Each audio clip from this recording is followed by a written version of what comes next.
UP board duty देने वाले शिक्षकों को मिली खुशखबरी, मिलेगा 5 साल का बकाया, बजट आवंटित। यूपी बोर्ड परीक्षा ड्यूटी के पारिश्रमिक की कई साल से मांग कर रहे शिक्षकों के लिए अच्छी खबर है। उनको वर्तमान सत्र का मेहनताना तो समय से मिलेगा ही, पिछले 4 साल का बकाया भी जल्द मिल जाएगा। सरकार ने 5 साल के पारिश्रमिक भुगतान के लिए धनराशि जारी करने के आदेश दिए हैं। अब बिना लेट फीस के 31 मार्च तक करें अप्लाई, आगे बढ़ी आवेदन करने की आखिरी तारीख। Uttar Pradesh bachelor in education joint entrance examination 2024 के लिए आवेदन करने की लास्ट डेट आगे बढ़ा दी गई। वे कैंडिडेट्स जो किसी वजह से अब तक फॉर्म न भर पाए हों, इस मौके का फायदा उठा सकते हैं। यूपी बीएड जेईई 2024 के लिए अब 31 मार्च 2024 तक फॉर्म भरा जा सकता है। राशन के लिए आपके मोबाइल पर आएगा मैसेज, आकर ले जाइए, नई पहल शुरू। आंगनबाड़ी केंद्रों पर बच्चों को दिए जाने वाला राशन अब हर बच्चे को मिलेगा। इसके लिए बुलंदशहर जिला कार्यक्रम विभाग ने नई पहल शुरू की। बच्चों के अभिभावकों के मोबाइल पर अब मैसेज पहुंचेगा कि उनका राशन आ गया है। जिले में ये प्रोजेक्ट शुरू हो चुका है और लगभग सभी अभिभावकों के पास मैसेज भी पहुंच रहा है। यूपी में 13,000 अवैध मदरसे बंद करने की सिफारिश, एसआईटी ने सरकार को सौंपी रिपोर्ट। यूपी में अवैध मदरसों की जांच कर रही एसआईटी ने अपनी रिपोर्ट यूपी सरकार को सौंप दी है। एसआईटी ने करीब 13,000 अवैध मदरसों को बंद करने की सिफारिश की। इनमें से अधिकतर अवैध मदरसे नेपाल सीमा पर मौजूद हैं। एसआईटी ने अपनी रिपोर्ट में कई चौंकाने वाले खुलासे किए हैं। इस रिपोर्ट के बाद बड़ी कार्रवाई की जा सकती है। यूपी रोडवेज की नई पॉलिसी।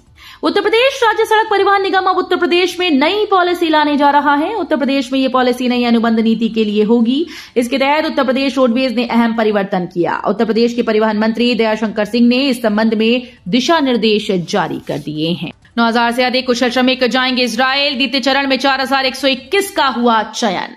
योगी सरकार प्रदेश के कुशल कामगारों व श्रमिकों को विदेशों में भी रोजगार के अवसर उपलब्ध करा रही है। इजराइल में नव निर्माण कार्य के लिए प्रदेश के श्रमिकों को चयनित कर भेजा जा रहा है। प्रथम चरण में 5,087 और दूसरे चरण में 4,121 श्रमिकों को इजराइल में सेवायोजित किए जाने हेतु चयनित किया गया है। सपा विधायक इरफान सोलंकी के ठिकानों पर ईडी का छापा। कानपुर की सीसामऊ सीट से सपा विधायक इरफान सोलंकी के 6 ठिकानों पर प्रवर्तन निदेशालय ने बृहस्पतिवार को छापा मारा है, जिसमें करीब 50 करोड़ रुपए की काली कमाई के सुराग मिले। इरफान सोलंकी का कानपुर में 10 करोड़ रुपए का मकान और मुंबई के बांद्रा इलाके में 5 करोड़ के फ्लैट की भी जांच हो रही है। यूपी में गन्ने से गुड़ और चीनी के साथ बनेगा पीने का पानी, शहर में लगा प्लांट। गन्ने से चीनी और गुड़ बनाना आम बात है, पर गन्ने से शुद्ध पेयजल बनेगा। इसे लखीमपुर के खमरिया में जुआरी इंडस्ट्रीज की गोविंद शुगर मिल एरा ने इस पर काम शुरू कर दिया है। मिल प्रबंधन का मानना है कि गन्ने से निकले पानी का शोधन करके उसे सामान्य पेयजल से ज्यादा गुणवत्ता परक बनाया जा रहा है। एरा चीनी मिल ने गन्ने के पानी को शुद्ध करने के लिए करीब 5 करोड़ रुपए की लागत से प्लांट लगाया है। 42,000 करोड़ से आधुनिक की जाएगी यूपी की बिजली व्यवस्था। उत्तर प्रदेश पावर कॉर्पोरेशन प्रबंधन ने यूपी में बिजली व्यवस्था के आधुनिकीकरण के लिए 42,968 करोड़ 55 लाख रुपए की वृहद कार्य योजना तैयार कर स्वीकृति के लिए भारत सरकार को भेजा है। केंद्र की रिवैम्प्ड डिस्ट्रीब्यूशन सेक्टर स्कीम से ये धनराशि मांगी गई। प्रस्तावित योजना में शहरों में विद्युत तारों को अंडरग्राउंड करने, नए उपकेंद्र व ट्रांसफार्मर स्थापित किए जाने के साथ ही अन्य कार्य किए जाएंगे। योगी सरकार छोटे शहरों में करने जा रही है काम, ई चार्जिंग की सुविधा। राज्य सरकार बड़े शहरों के तर्ज पर छोटे शहरों का भी सुनियोजित विकास कराने जा रही है। जरूरत के आधार पर इलेक्ट्रिक बसेज और चार्जिंग स्टेशन की व्यवस्था कराने जा रही है। नगर विकास विभाग ने इसके लिए विश्व संसाधन संस्थान से करार किया है। संगम की तरह अयोध्या में सरयू तट पर भी होगा कल्पवास, संत महंतों ने किया प्रस्ताव।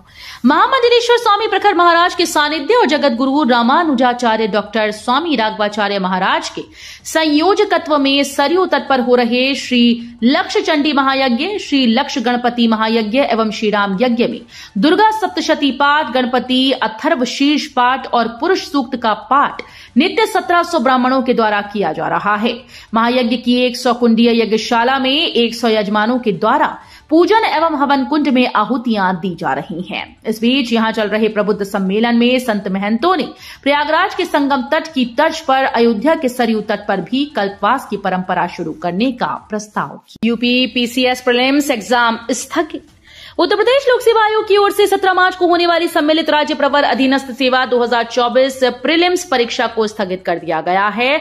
अब इस एग्जाम का आयोजन जुलाई में किया जाएगा। आरओ या आरओ भर्ती परीक्षा को निरस्त करने की मांग करने वाले उम्मीदवार पीसीएस प्रारंभिक एग्जाम की डेट आगे बढ़ाने की मांग कर रही थी। सीएम योगी ने किया ऐलान, आगरा फोर्ट मेट्रो स्टेशन का बदला नाम डॉक्टर भीमराव अंबेडकर के नाम पर होगा। उत्तर प्रदेश के आगरा में बृहस्पतिवार को भारतीय जनता पार्टी की तरफ से अनुसूचित वर्ग महासम्मेलन का आयोजन हुआ। कोठी मीना बाजार मैदान में हुए सम्मेलन में आए सीएम योगी आदित्यनाथ ने फोर्ट मेट्रो स्टेशन के नाम में बदलाव की घोषणा कर दी है। आगरा फोर्ट मेट्रो स्टेशन का नाम बदलकर doctor Bhimrao Ambedkar metro station कर दिया गया है। केडी सिंह बाबू की हवेली नीलामी स्थगित, 15 मार्च को होगी सुनवाई। प्रपौत्र प्रपौत्री की अर्जी पर अदालत का फैसला। हॉकी के मशहूर अंतर्राष्ट्रीय खिलाड़ी केडी सिंह बाबू की हवेली की 11 मार्च को होने वाली नीलामी फिलहाल स्थगित कर दी गई है। 2 अन्य वारिसजनों की अर्जी पर सुनवाई करते हुए अदालत अब इसे लेकर 15 मार्च को सुनवाई करेगी, जिसमें दोनों वारिसान अपना पक्ष रखेंगे। तीसरी बार बीजेपी उम्मीदवार बनने पर काशी में होगा पीएम का भव्य स्वागत। हर 500 मीटर पर होगा शंखनाद। लगातार तीसरी बार वाराणसी की लोकसभा सीट से भाजपा प्रत्याशी घोषित होने के बाद 9 मार्च को पहली बार अपने संसदीय क्षेत्र के दौरे पर आ रहे प्रधानमंत्री नरेंद्र मोदी के भव्य स्वागत की तैयारी है। पीएम मोदी के 28 किलोमीटर के रूट पर हर 500 मीटर पर काशी की परंपरा के अनुसार मंत्रोच्चार और शंखनाद किया जाएगा। डॉक्टर भीमराव अंबेडकर विश्वविद्यालय से हो सकेगी पार्ट टाइम पीएचडी, राजभवन से मिली मंजूरी, 4 साल में करनी होगी पूरी। उत्तर प्रदेश के आगरा में डॉक्टर भीमराव अंबेडकर विश्वविद्यालय के दीक्षांत समारोह से लौटते ही राज्यपाल आनंदीबेन पटेल ने छात्रों को सौगात दी। अब पार्ट टाइम पीएचडी हो सकेगी, राजभवन से इसकी मंजूरी दे दी गई। इससे कामकाजी लोगों को बड़ी ही सुविधा होगी। भाजपा अनुसूचित वर्ग महासम्मेलन। उत्तर प्रदेश के आगरा में बृहस्पतिवार को भाजपा अनुसूचित वर्ग महासम्मेलन का आयोजन किया जा रहा है।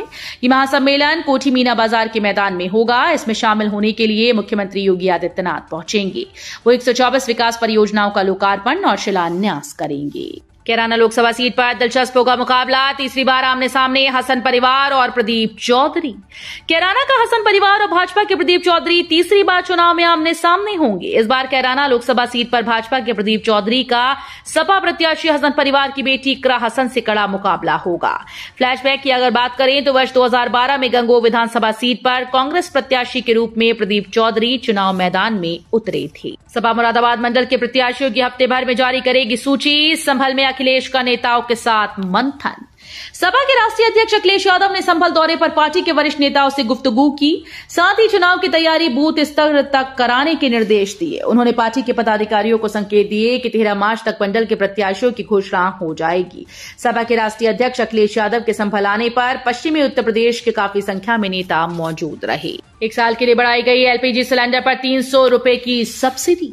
पीएम मोदी की अध्यक्षता में कैबिनेट की मीटिंग हुई। मीटिंग के बाद केंद्रीय मंत्री पीयूष गोयल ने बैठक में लिए गए फैसलों की जानकारी देते हुए कहा कि प्रधानमंत्री उज्ज्वला योजना के लाभार्थियों को 300 रुपए प्रति सिलेंडर की सब्सिडी दी जाती है, जिसकी अवधि 31 मार्च 2024 तक थी। उसे 1 साल के लिए बढ़ा दिया गया है। यानी अब इस योजना के लाभार्थियों को 31 मार्च तक 2025 तक 12 सिलेंडर पर 300 रुपए की सब्सिडी मिलेगी। केंद्रीय कर्मचारियों की लगी लॉटरी। 4% महंगाई भत्ते में बढ़ोतरी को कैबिनेट की मंजूरी।